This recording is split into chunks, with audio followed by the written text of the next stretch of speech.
할렐루야. 오늘 사순절 갈보리 기도회 현장과 온라인의 모든 예배 자리에 하나님의 충만한 은혜와 사랑이 함께 하시기를 간절히 기도합니다. 오늘은 누가복음 18장의 말씀을 통해서 이 말씀을 듣고 심히 근심하더라는 제목으로 은혜를 나누겠습니다. 오늘 본문에는 영생을 얻으려고 노력했던 한 사람이 등장을 합니다. 그는 15절에 등장하는 어린아이와는 정반대되는 사람이었습니다. 어린아이는 돈도 없고 그 당시 사회적 시선에서 별 볼 일 없는 존재였는데, 이 관리는요, 돈도 많았고 사회적인 영향력도 가지고 있는 존재였습니다. 그는 예수님을 선한 선생님이라고 부르면서 진정으로 영생을 찾기 위해 예수님께 나아왔습니다. 예수님은 그가 지켜야 할 계명에 대해서 설명하셨죠. 20절에서 내가 계명을 알지 않느냐? 간음하지 말라, 살인하지 말라, 도둑질하지 말라, 거짓 증언하지 말라, 내 부모를 공경하라 하였느니라. 출애굽기 20장에 등장하는 5번부터 9번까지의 10계명의 말씀입니다. 이 10계명은요, 하나님 사랑, 이웃 사랑을 우리에게 설명해 주시죠. 이 계명은 이스라엘 백성들에게는 생명과도 같았습니다. 아마 달달 외워서 다 기억하고 잘 아는 말씀이었을 것입니다. 이 사람의 마음이 어땠을까요? 벅차올랐겠죠. 아, 그래, 내가 어렸을 때부터 생명처럼 지켜왔던 계명들인데 이 예수님이라는 분이 무언가 잘 아시는 분이구나, 내가 제대로 찾아왔구나. 아마 어깨가 펴졌을 것입니다. 이제 예수님께 인정받고 또 사람들에게 인정받는다라고 생각을 했을 것입니다. 때로 인간은요, 자신의 삶이 바른지 그른지를 판단받고 싶어 합니다. 내가 잘 살아왔는지 궁금하고요, 그 삶을 인정받고 싶어 하죠. 이제 예수님이 한 말씀만 더 하시면 내가 계명을 잘 지켜왔고 최선을 다했던 인생이라는 사실이 여기 있는 모든 사람들에게 알려지게 되고 인정받게 되는 것입니다. 이 사람의 마음이 두근거렸겠죠. 그런데 예수님이 자기의 생각대로 해답을 주시는 것이 아니라 전혀 새로운 반전의 답을 주시는 것입니다. 다 버리고 나만 따라야 한다. 영생은요, 하나님이 주신 계명을 얼마나 잘 순종하는가에 달려있는 것이 아니라 주님과의 영적인 관계에 달려있는 것입니다. 하나님을 위해 얼마나 많은 일을 했느냐가 아니라 그 하나님을 믿고 얼마나 겸손하게 따르고 있는가가 더 중요하다는 것입니다. 영생은 하나님의 아들 예수 그리스도를 이 세상 그 무엇보다도 귀하게 여기는 것입니다. 내 영혼의 생명 되신 그분을 얻기 위해 다른 모든 것을 과감하게 버릴 수 있는 용기, 이것이 바로 영생의 출발이라는 것입니다. 예수님의 말씀에도 불구하고요, 이 부자 관리는 그렇게 하고 싶지가 않았습니다. 그의 많은 재물이 그를 망설이게 했고요, 마가는 그가 슬픈 기색을 하면서 그 자리를 떠났다라고 적고 있습니다. 간절하게 영생을 얻고 싶었지만 그것을 위해서 자기의 재물을 포기하고 싶지는 않았던 것입니다. 예수님의 제자는요, 영원하지 않은 것을 포기할 줄 아는 사람들입니다. 예수님보다 귀한 분이 없죠. 그분이 내 삶의 주인이 되셨을 때 우리는 참된 삶의 축복을 누리며 살게 됩니다. 예수님을 믿고 따르십시오. 절대 후회 없는 선택이 될 줄로 믿습니다. 그러면 오늘 본문에 우리에게 주는 영적 교훈이 무엇인지 말씀을 통해 살펴보고 기도의 제목을 삼고자 합니다. 첫째로, 더 가치 있는 일을 택하라입니다. 더 가치 있는 일을 택하라. 오늘 예수님이 만난 이 부자 관리는요, 왕의 명령을 수행하는 사람이었습니다. 굉장한 권력을 가진 자였죠. 게다가 이 사람은 예수님의 제자가 되기에도 충분한 입장이었습니다. 이미 10계명의 내용을 다 알고 있었고요, 아는 것에 그치지 않고 잘 지키고 있었습니다. 어려서부터 잘 지켰다고 하는 것을 보면 그의 부모들 역시도 아주 경건한 유대인으로 자녀를 잘 가르치고 돌보았던 것 같습니다. 자녀는요, 부모의 역할이 참 중요하죠. 성경에 모세가 나일강에서 건짐을 받았을 때 바로의 공주가 모세를 안고 있는 모습을 누이였던 미리암이 보았습니다. 그리고 유모를 소개해 주겠다고 하고는 어머니였던 요게벳을 붙여주게 됩니다. 그러고 보면 미리암이 참 지혜롭고 똑똑한 여인이었죠. 그렇게 모세는 어머니의 품 속에서 자랐던 것입니다. 애굽의 왕궁에서 얼마나 이방 문화와 교육을 받았겠습니까? 그런데 모세는 더 집중적인 히브리인의 교육을 받을 수가 있었던 것입니다. 결국에 이스라엘 민족을 가나안으로 이끄는 민족의 지도자가 되었고요. 애굽의 왕궁에서보다 이스라엘 민족을 이끄는 더 가치 있는 일을 선택할 수 있게 되었던 것입니다. 오늘 본문에서도요, 이 부자 관리는 어려서부터 열심히 신앙교육을 받았고 그렇게 사는 것이 너무 당연했습니다. 21절 말씀에 내가 어려서부터 다 지켰습니다. 이 말은요, 선생님 이거 너무 당연한 거 아닙니까? 이 말씀 지키는 거 너무 당연한 일 아닌가요? 이런 반응이었죠. 그런데 결국에 이 관리는 무너져 버렸습니다. 자기 마음속에 진짜 주인이 누구인지를 발견한 것입니다. 돈이었죠. 권력이었습니다. 많은 사람들이 돈을 더 벌기 위해 가치 있는 일을 포기합니다. 권력을 얻기 위해 정말 소중한 것이 무엇인지를 잊은 채 살아갑니다. 그들에게 재물과 권력은 신이었던 거죠. 주님은 분명 오늘 말씀에서 우선순위를 가르쳐 주십니다. 그런데 이 사람은 하나님의 말씀과 율법을 지킨다고 애는 썼지만 그것이 자기의 삶의 제1의 원칙이 되지는 못했던 것입니다. 우선순위에서 벗어나게 된 거죠. 예수님은 다른 제자들을 부르실 때도 똑같은 요구를 하셨습니다. 오늘 29절에 베드로가 무엇이라고 이야기합니까? 예수님, 우리는요, 우리의 것을 다 버리고 예수님을 따랐습니다. 심지어는요, 목숨까지도 요구하시죠. 마태복음 10장 39절에 자기 목숨을 얻는 자는 잃을 것이요 나를 위하여 자기 목숨을 잃는 자는 얻게 된다 말씀하셨고요. 마태복음 16장 25절에서도 누구든지 제 목숨을 구원하고자 하면 잃을 것이요 누구든지 나를 위하여 제 목숨을 잃으면 찾게 된다라고 말씀하시죠. 대체 그분이 누구시길래 우리의 가진 모든 것을 버리고 나를 따르라 말씀하십니까? 집도 버려라, 아내도 버려라, 형제도 버려라, 부모도 버려라. 만약에 제가 버리라고 하면 버리시겠습니까? 도리어 저를 버리시겠죠. 누구든 그런 이야기를 해서도 안 되고요, 할 수도 없습니다. 그런데 예수님은 다르십니다. 그분은 메시아이시고요, 아무런 죄가 없으신 그분이, 말씀이 되어 이 땅에 오신 그분이 온 인류의 죄를 대신 지시고 십자가에 달려 돌아가셨습니다. 그리고 영원한 생명을 얻을 수 있는 유일한 길을 우리에게 가르쳐 주십니다. 나를 따르라. 내가 곧 길이요 진리요 생명이니. 하나님의 아들이신 그분, 하나님이신 그분이 우리에게 말씀하시는 것입니다.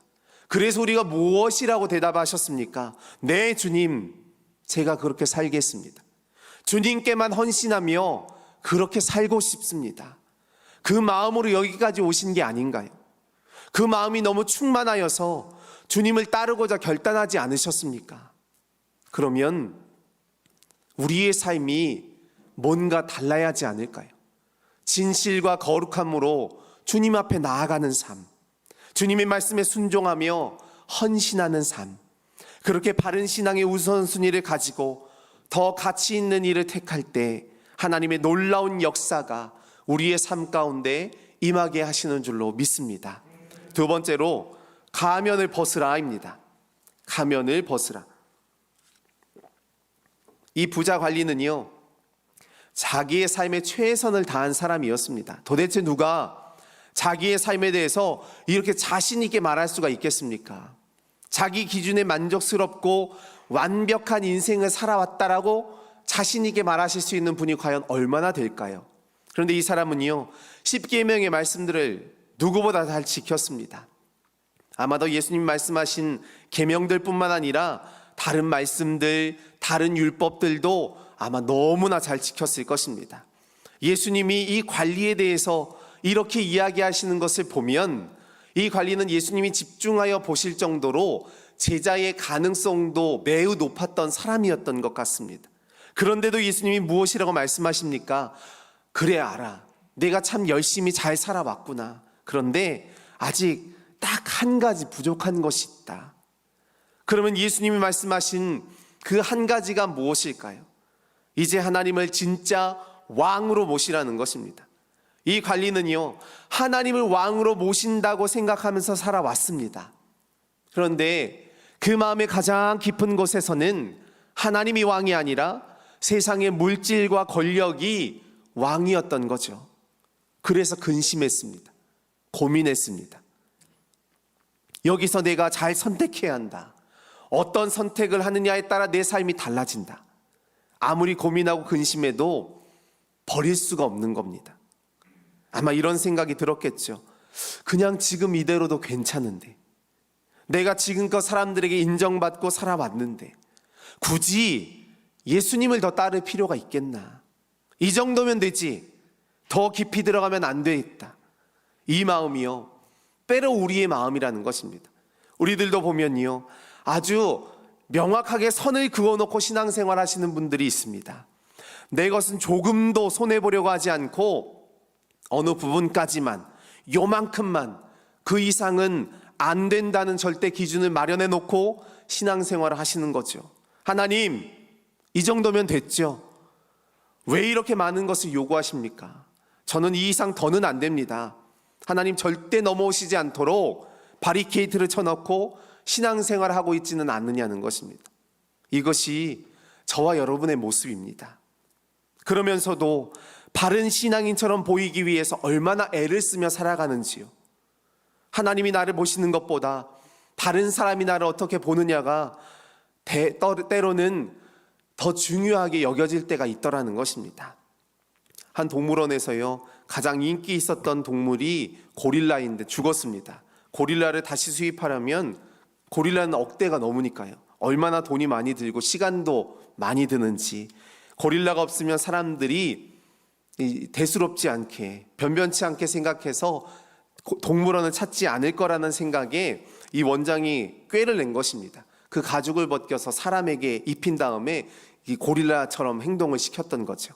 결국에는 그 사람을 뽑았습니다. 열심히 훈련을 시켜서 고릴라 우리에 딱 집어넣는데 그냥 좀 어슬렁어슬렁만 하면 되는데 아이들이 박수를 치면서 까르르 웃고 사람들이 관심을 보이니까 신바람이 나서 그 안에서 공중근에 타기도 하고 3회전 돌기도 하고 난리를 치는 것입니다. 그렇게 난리를 치다가 그만 실수로 옆에 있었던 사자 우리로 홀라당 떨어져 버리고 말았습니다.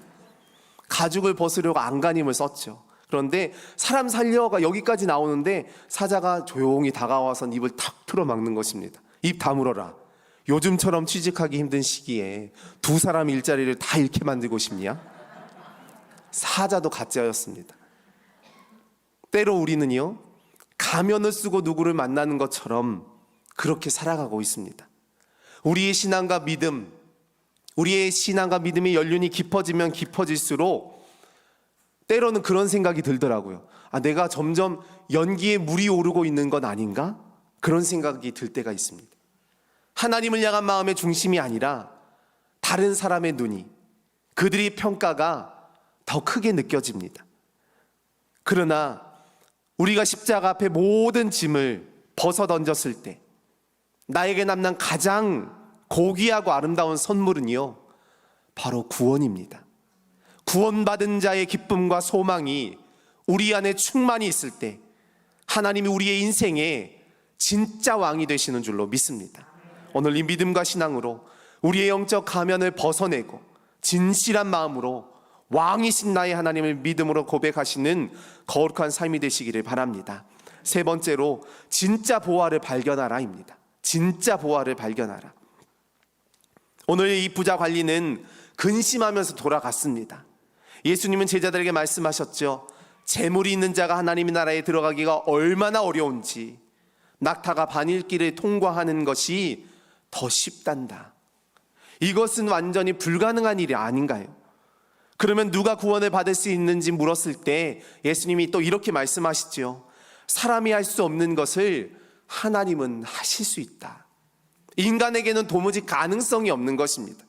이렇게 절망의 상태에 빠져 있었던 거짓된 우리에게 생각지도 않았던 구원의 길이 열려져 버린 것입니다. 그 구원은 하늘에서 내려온 하나님의 의로움이셨고요, 전적인 하나님의 은혜로 우리에게 주어졌죠. 이제 우리의 인생이 달라진 것입니다. 오늘 본문에 주님을 인생의 왕으로 모신 사람에게 어떤 놀라운 은혜가 주어지게 되는가에 대해서 말씀하시죠. 예수님은 이 사람에게 가진 재물을 가난한 자들에게 다 나눠주면 하늘에서 너에게 보화가 있을 것이다, 이렇게 말씀하십니다. 썩지도 아니하고 쇠하지도 않는 아주 영광스러운 하늘의 보화였겠죠. 그런데 이것이 그분께서 주실 수 있는 상급의 전부가 아니었다라는 것입니다. 오늘 29절과 30절 말씀에 보니까 이르시되 내가 진실로 너희에게 이르노니 하나님의 나라를 위하여 집이나 아내나 형제나 부모나 자녀를 버린 자는 현세의 여러 배를 받고 내세의 영생을 받지 못할 자가 없느니라 하시니라. 하나님의 나라를 위하여 희생할 때 내세뿐만 아니라 현세의 그 이상의 복을 받는다라고 말씀하세요. 이 말씀이 예수님의 말씀이고요, 예수님이 가르쳐 주신 진리 아닌가요? 중요한 것은 누구에게나 이런 복이 찾아온다는 것이 아니라 주님의 말씀을 쫓아 행하고 그분을 위하여 기꺼이 희생할 수 있는 사람들에게 주어진다는 것입니다. 여기에서 주님께서 요구하시는 것은 주님이 먼저 본을 보여주셨습니다. 하나님의 나라와 하나님의 의에 우선순위에 두는 삶을 살아오셨고요, 그렇게 우리에게 함께 살아가자 말씀하시죠. 신명기 15장 4절에 내가 만일 내 하나님 여호와의 말씀을 듣고 내가 오늘 내게 명하는 그 명령을 다 지켜 행하면 내 하나님 여호와께서 내게 유업으로 주신 땅에서 내가 복을 받으리니 너희 중에 가난한 자가 없으리라 말씀하십니다. 영원을 바라보는 사람들은요, 현실의 문제 앞에서 실망하거나 좌절하지 아니하고 미래에 대한 새로운 소망과 희망을 갖게 되는 것입니다. 현실의 문제에 매몰되어 사는 사람은 오늘이라고 하는 시간의 담장 앞에서 무너질 수밖에 없죠. 물질이라고 하는 경제적 한계 상황 앞에 쓰러질 수밖에 없는 것입니다. 평생의 노력이 수포로 돌아가는 아픔 속에서 여지없이 쓰러지고 좌절하는 인생들이 얼마나 많습니까? 그러나 우리가 영원한 것의 가치를 발견하고 눈을 뜨면 세상에 줄 수 없는 놀라운 평안과 기쁨을 얻게 될 줄로 믿습니다. 세상과 버타며 이 땅의 가치를 위하여 달려가는 인생이 아니라 하늘의 소망을 두고 영원을 갈망하는 거룩한 삶, 은혜의 삶이 되시기를 간절히 축원합니다. 기도하시겠습니다. 사랑이 많으신 하나님, 주의 거룩하신 은혜와 사랑으로 말미암아 주님과 동행하며 승리하는 축복의 통로가 될 수 있도록 인도하여 주시옵소서. 우리를 그 생명의 길, 옳은 길, 구원의 길로 인도하신 주님, 이 땅의 십자가를 마다하지 아니하시고 참된 은혜와 사랑과 소망으로 우리와 함께 하신 그 주님을 끝까지 부여잡고 나아가는 우리의 삶이 되게 하여 주시옵소서. 구원과 영생의 길 앞에 좌로나 우로나 치우치지 아니하고 우리의 마음 나뉘어지거나 흔들리지 아니하고 진리 되신 주님만을 붙들고 승리케 하여 주시옵소서. 어떤 인생의 풍랑과 고난 속에서도 오직 주님이 행하실 주님의 놀라운 역사를 기대하며 순종하며 나아가는 우리의 삶이 될 수 있도록 인도하여 주시옵소서. 바늘길을 통과한 낙타와 같이 놀라운 기적의 역사가 우리의 삶에도 이루어지게 하신 줄로 믿습니다. 그 풍성한 은혜와 사랑을 경험한 우리들이 그 은혜와 사랑을 세상 가운데 증거하며 담대하게 선포하며 나아가는 참된 증인들, 온전한 전도자와 예배자가 될 수 있도록 인도하여 주시옵소서. 믿음으로 귀한 예물 정성을 다하여 드리셨습니다. 하나님이 함께 하시고 11조와 감사 1,000번째 우리의 마음과 중심의 고백을 온전히 받아주시어 성령의 충만함으로 역사하여 주시옵소서. 주님 사랑 감사드리옵고 모든 말씀 예수님의 이름으로 기도하옵나이다. 아멘.